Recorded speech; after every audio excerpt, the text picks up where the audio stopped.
शाहूवाडी विधानसभा मतदारसंघात आज सकाळी 7 वाजल्यापासून मतदानाला सुरुवात झाली।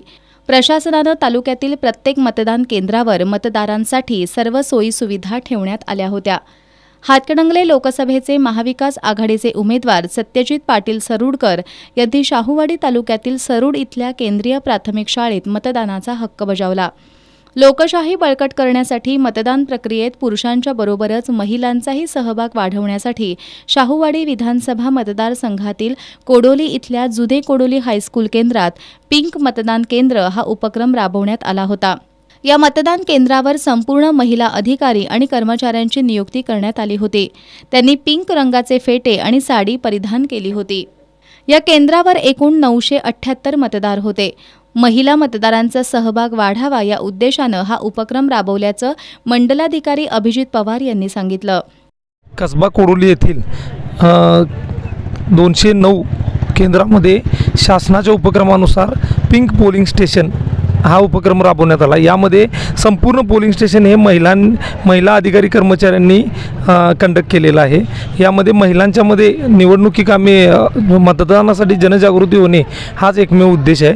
महिलांचा भरपूर सहभाग व्हावा यासाठी शासनाने राबवलेला उपक्रम आहे। वारणानगर इथल्या वारणा विद्या मंदिरात वैशिष्ट्यांवर आधारित मतदान केंद्र विकसित करण्यात आलं होतं। आमदार डॉक्टर विनय कोरे यांनी कुटुंबियांसह जाऊन मतदान केलं। नरेंद्र मोदी तिसऱ्यांदा पंतप्रधान होतील असा विश्वास त्यांनी व्यक्त केला।